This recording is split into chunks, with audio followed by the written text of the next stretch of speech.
Yeah, I'm good.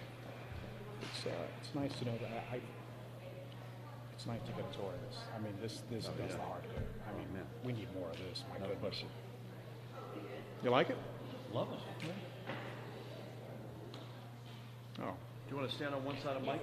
So it's going to be Mike to me to you. Great. Does that work? Great. Okay. We good to go? She'll give me the signal. And come on to this side too.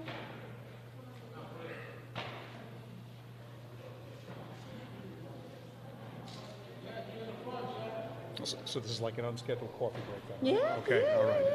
yeah.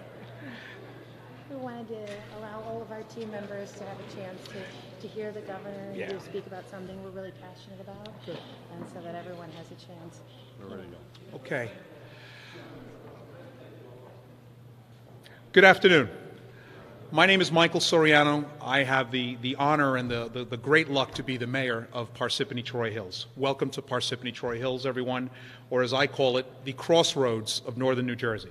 Because of our access to major highways and interstate highways, Parsippany is a great place to live because you can commute. It's also a great place to do business, even manufacturing as well, because it's easy to ship your things out. So I'm really happy to be here at Earth Friendly Products. Ecos is a company that I see takes care of its employees and also worries about and takes care of the environment and operates in a holistic way and understands that we are one human organism and that we need to be able to take care of each other as well. So I want to talk very briefly about New Jersey. Right now in the state of New Jersey, if you work minimum wage for about 40 hours a week for 52 weeks, no sick time, no vacation time, you're going to make about $17,800 a year. That's not a living wage. Think about that for just 1 second. $17,800. I stand with Governor Murphy on promptly promoting our $15 minimum wage here in the state of New Jersey. Our workforce deserves the same quality of living and standards that everyone enjoys. I'm proud to have forward-thinking companies like Earth Friendly Products and with their line of Ecos products operating right here in Parsippany. More money in employees' pockets means that more money is being spent here in Parsippany, restaurants and retail stores. It's going to boost our local economy, and it's going to help New Jersey, contributing to a thriving small business culture. This rising tide will lift all boats. Amen. Now, I'm proud to introduce to you the governor of New Jersey. When you first meet Phil Murphy, because when I met him, he was just an ambassador, and he was just Phil Murphy, but you could not ignore his energy, his enthusiasm, and his joy in what he does. But with that joy, with that mirth, comes a seriousness and a focus on getting things done. It's that balance that he has that I feel makes him a fantastic leader for us here in New Jersey. So let me introduce you with someone who has a lot of mirth, joy, and a serious focus, the Governor of New Jersey, Phil Murphy. Thank you, Mike. Thank you, Kelly. Thank you. What a treat. How about the use of the word mirth here at the holiday season? Anyone else catch that? Very impressive, Mike. So happy to be here. We just had a great tour, which I'll get back to in a minute. I've got one topic that I wanted to speak to that has nothing whatsoever to do with earth-friendly products or minimum wage or the environment. But I want to just quickly address an in-house matter, if I could, and that is that our dear friend and our Chief of Staff, Pete Camerano, is going to be hanging his spikes up as Chief of Staff next month, probably sometime after the State of the State address. He has been a huge reason for the successes that we've had in our almost first year in office. Few people have the privilege to serve as the Chief of Staff for a governor once. Pete has done it actually twice. And because of that, in part because of that, he came to the office with me in transition and for the past year with a wealth of experience in both state and local government. I know the folks in the press know this, but I want to remind folks that he was, like Mike, a mayor. of Metuchen, New Jersey, before he got here.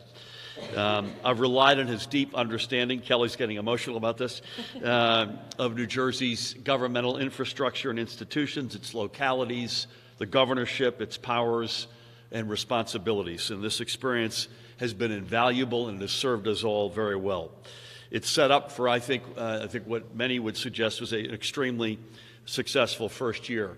We've signed, and we're not quite 11 months in, we've signed about 140 bills into law, and that's the most in over a couple of decades. It goes back to Governor Whitman, and we're not done yet. I think we're going to have a fair shot at matching that record year. And it's important stuff that changes lives in this state specifically. This is not abstract what Pete has led. We've funded Planned Parenthood. We've given all workers paid sick leave. We've strengthened our commitment to gun safety. We've enacted automatic voter registration. And we've given New Jersey the nation's strongest equal pay law. Pete's been a strong captain for our team in our work, in particular with the legislature.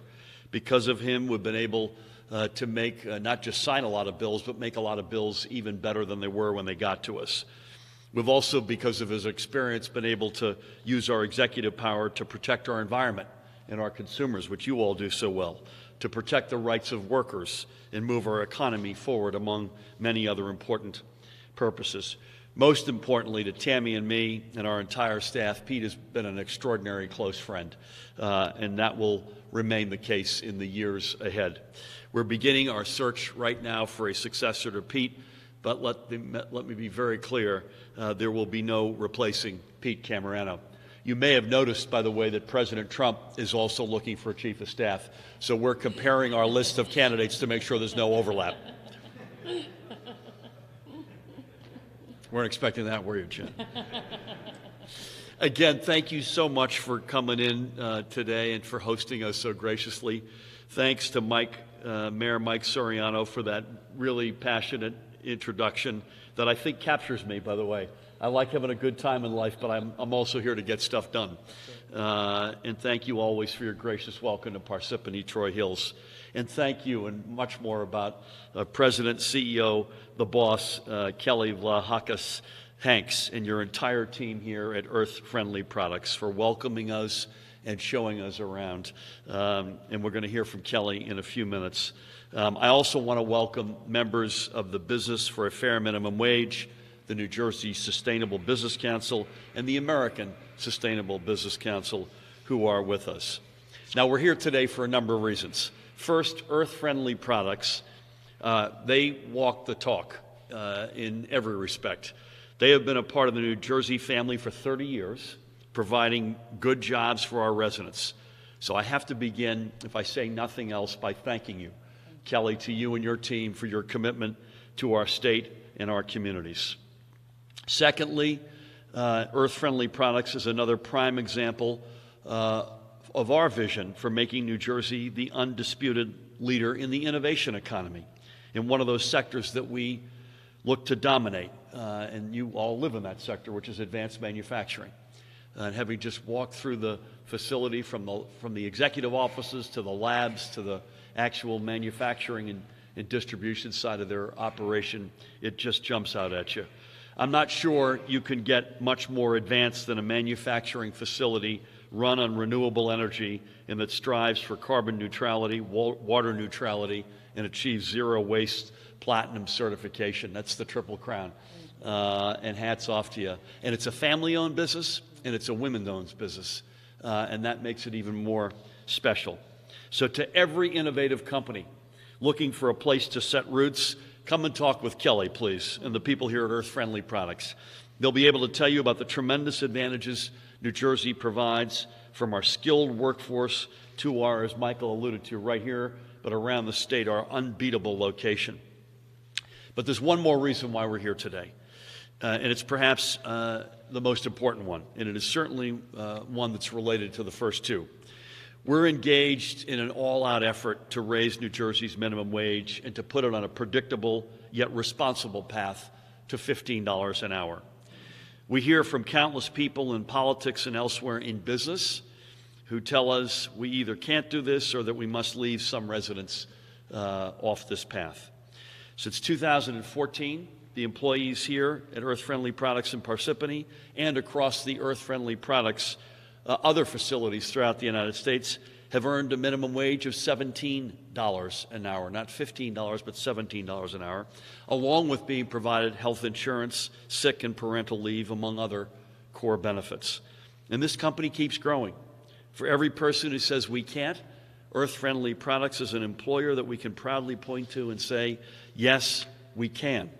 Earth Friendly Products has proven that when you treat your employees with respect, and many of whom are here today, and we're honored to be with you, and honor their work with a fair wage, you end up with a workforce that is more productive and has greater morale, is less likely to experience turnover, and most importantly, is more capable of providing for their families. And we spoke to this very point. Folks who are against raising the minimum wage see this as a short-term cost. What they don't understand are the long-term benefits associated with some of the things I just referred to. Make no doubt, it is a mindset that has built a stronger company, just as I know that raising the wage and putting it on that path to $15 an hour will make our entire economy stronger. When you come and talk with the people here, as we have, from management to the folks on the floor, you cannot mistake the sense of pride that they have in this company, rightfully. That's not by accident. There's a direct correlation. But most importantly, take it from Kelly and her team. They knew going to $17 an hour wasn't just the right thing to do for their employees. They knew it was the right thing to do for their business. Earth Friendly Products will be the model we will hold up when the naysayers say we can't, because we know we can, and we know we need to do it now. With that said, it is now my honor to introduce the President and CEO of Earth Friendly Products and our very gracious host, Kelly Vlahakis Hanks. Thank you, Governor. Thank you so much. I appreciate it. Thank you so much. It is truly an honor, Governor, to have you here, and Mayor, to have you here with us as well. We are so proud to be here in this great Garden State, and proud to have you sitting at the helm of the state and at the helm of our great city, because we know we can do so much together, and to have leadership that's committed to environmental protection, leadership that's committed to social justice, and leadership that's really committed to prosperity for businesses is a wonderful place to be. Since the governor took the helm of this state in 2018, he has done many things for the state. And I would like to just mention a few that are really near and dear to our hearts here at Earth Friendly Products. He immediately went on to sign an ordinance, a landmark renewable energy bill that sets one of the most ambitious renewable energy standards in our country. Like Hawaii and California and Vermont, New Jersey now joins the prestigious 50 by 30 club.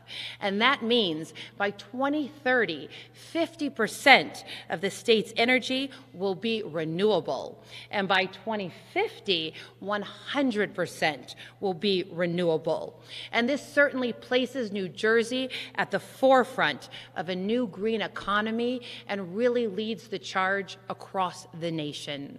And as the governor mentioned, we produce our products with 100% renewable energy, so we know that it can be done. And we know that it's the right direction for our country. It makes us more competitive, and it makes us all live on a healthier shared planet.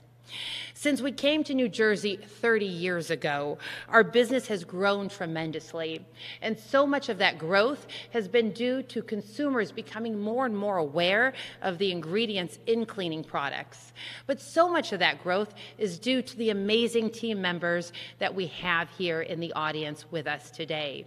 So many of our team members have been with us 20 years, 30 years, 10 years. Even after we finish our celebrations today, we're going to honor two of our members who are celebrating their 10th and 20th anniversary. And it's important to really make sure to value your team members as a company. And I think so many businesses really focus on short-term capitalism and the needs of the moment, but they're not thinking of the future. If you don't have a living wage for your team members, and when I say a living wage, you really have to take a look at the cost of living, because the $7.25 minimum wage for our nation does not allow anybody to have a comfortable life. And if your employees are going to show up and be productive and be committed and really deliver the highest quality products, you need to make sure to pay a living wage in your company. When we took our wage to $17 an hour in 2014, we saw a reduction of our voluntary turnover from 3% to 1.5%. And when the industry is operating at somewhere between 16 and 20%, we can't help but note those costs that hit the bottom line of so many companies. When your employees are leaving, you have rehiring costs, recruiting costs, training costs. You have the loss of corporate memory. And those are things people should pay close attention to. Also, we've had the opportunity to create so many new green jobs in this space and to really capture talented people. And to really be competitive, you need to have a talented team that's really working with the company, a team that understands your vision, a team that understands your mission, and a team that's committed to your success in the marketplace. And outside of the direct costs that I mentioned, things like turnover, there's a lot of indirect costs as well. We saw increased productivity when we raised our wage. We saw people really coming to work more often. We saw a reduction in time off. And these are things that really add a lot of cost to the bottom line. We saw a reduction in the cost of poor quality because employees are committed to really making sure to look at every detail when you treat your team members like their family as well. So we really believe that paying a strong minimum wage strengthened our company and have given us a competitive advantage in the marketplace. And I'd really like to thank Governor Murphy for being a champion of raising the minimum wage here in New Jersey. And we believe that under your incredible leadership, we'll have a true green economy. And you're setting such strong targets for renewable energy in our state as well. We're honored to be a manufacturer here, honored to have our team members here, and we thank you for leading the way and appreciate all of your efforts. Thank you so much. What a treat. What a treat.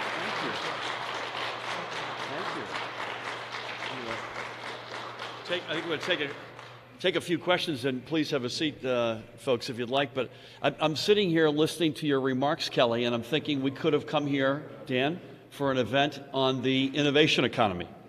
We could have come here and spoken only about that. We could have come here for a clean energy and environmental discussion. We certainly could have, and we have come here to talk about those, but also about a living wage, a minimum wage, or manufacturing in New Jersey, which we need so much. We need more of to help us continue to build out the backbone of our state. So, for all the above reasons, we're huge fans of earth-friendly products, and to each and every one of you for all that you do to make this place so special, I say thank you. So we'll take a few questions, if that's all right. Governor, could you talk a little bit? I'm right here. Who's speaking? Right here, Governor. Oh, yeah. Right. Could you, what is that? They gave me a microphone. You're in trouble now, I guess. I like your tie. Thank you. This could be one of the biggest mistakes of our administration. This clearly could be. I promise to give it up, though. Could you talk a little bit about what you want in a minimum wage bill? Obviously, you want it, and you're against the people who oppose it. But I mean, what are the contours of this? You talked. There was a video the other day where you said no teen carve out. I wonder what you mean by that. I mean, do you agree that there could be a ramp up, a slower ramp up for some workers? Yep. Good. All good questions. And by the way, I want to say something because there are some folks who think I'm speaking to them when we're up at the podium like this. There are still too many skeptics out there in this state about the impact of raising minimum wage. And a big reason to be here today is to amplify and underscore that there is a lot of support for that, and there's clear evidence, including in the business community, that it's not just the right thing to do, but it's the smart thing to do. And I would say this, that I had a very good conversation with the Speaker on Sunday. Our teams and the Senate President's teams, leaders, staff leaders met yesterday to try to figure out whether or not we could, and I'm confident we can, come to some common ground. You know, we want our precepts continue to be get to $15 responsibly sooner than later, and get there with as many people sooner than later as possible. One of the notions that at least we have been open-minded to, and we sent something over to the legislature, I think, in May, so this is now 7 months ago. We said, listen, let's get on. We wanted to begin by getting to $11 this year. So if that bill were law, we would already be at $11, not $8.60. And then we would get ultimately to $15 by 2022. And so it looks like we're not going to get to $11 this year, but we want to get there fast. Secondly, we did, anticipating concerns that we felt in the legislative side of the House, we said, listen, maybe we'll still get there a slightly slower path for certain types of working communities. And I say slightly slower. We also didn't carve out on those slower paths many people.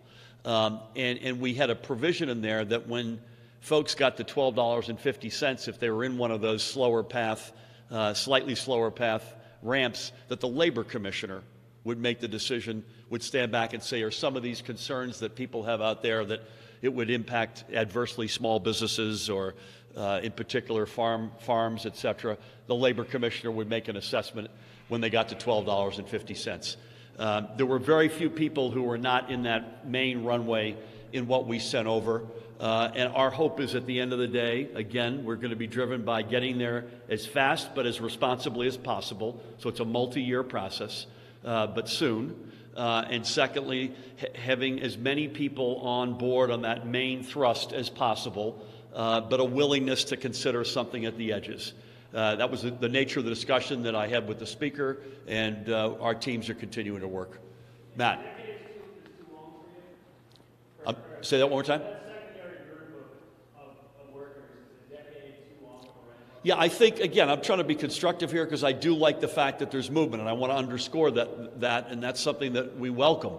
I think there are two, largely, broadly speaking, two issues that are concerning. One is it takes too long, and the cohort is too large. You know, I think it's over 3 times as large as the cohort that we were willing to consider, and it's far too long. Those are the two concerns we have. And I noticed that you asked that without the microphone, Ryan. Matt, do you have the microphone? So, okay. Governor, I do have an off-topic question, but if you come back to me, I'll keep it on topic, if that's all right. This is also a concern that you would have a microphone. Go ahead, and then let's So on minimum wage, I'm kind of hearing a couple conflicting things based off of what I've heard you say in recent reports or published reports. I mean, it sounds like what's been presented is a really good starting point for you. I mean, when you say not that many carves out, there weren't that many carves out here. You might have discrepancies over the ramp up to it, but how basically hopeful are you based off of what's already been presented? Sorry, this is minimum wage? Yes. Listen, I'm an optimist by nature, and there was a spirited, I wasn't in it with senior staff, spirited but I think productive discussion yesterday. Getting there responsibly and as soon as we can is our main driving thrust. And if there's any community or communities that are in a slightly slower path, that path can't be too slow and it can't be too large a group of workers. And getting that limited, both in its time as well as its size of that cohort, would be objectives of ours. But I'm an optimist. I'm a born optimist, and hopefully we'll get something. Michael? So you say, Governor, you're negotiating the details with legislative leadership? Is that a fair assessment of where things are? Well, as I said, I had a discussion with the Speaker on Sunday. Our teams and the Senate President's teams met yesterday. They're going back and forth. I think they're going to connect again, I believe, tomorrow morning, if my memory serves me. We have, at least notionally on the books, a leadership meeting, I think, for Thursday. So hopefully we can move this ball forward. Will that be you and Speaker and the Senate On President? Thursday, if we're together on Thursday, that would be myself, that would be the principals, yes. Senate President and Speaker. On Pete Camerano, he's resigning effective when? I think one of the things that he and I are looking to is sometime after the State of the State, which I think is mid-January. And you didn't really address why he's leaving. Why is he leaving? Well, so Pete, I'm not sure there's any one reason, and you should ask Pete yourself. And please take that microphone from that man. I'm just kidding. I noticed you put it down beside your case there, Michael. Believe me, we saw that. Pete, when Pete and I first sat down, and I've known him a long time. I've known him since he worked for then Senate President Cody. So whenever that's back in the early 2000s, and I'm a huge fan, and I was then, and I am today. We had always talked about getting into some point in 2019. So this is not necessarily terribly different than what we had talked about just prior to getting elected, because Pete came in just at the post-election. And so I think Pete always felt, I don't want to put words in his mouth, it was the right window for him, for his family. He's done an incredible job. We're going to miss him. He's big shoes to fill, but it's in the window that he and I had talked about from the get-go. Anybody else? Please, I'm sorry, I had cut you off. That's okay. I hope this isn't on topic, but I'm a little more standing back.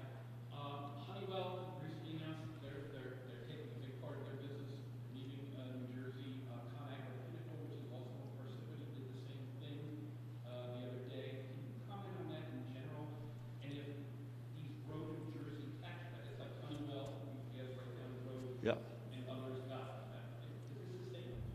So we are a couple of things. Number one, the tax credits come up for renewal every 5 years. And so they're up for renewal by June 30th of next year.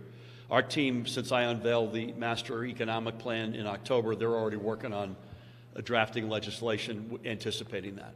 We think we can be sharper, more specific, more surgical with our tax incentive programs and go to, as you probably heard me say before, they asked Wayne Gretzky one time, why is he such a good hockey player? He said, because I go to where the puck's going, not to where it's been.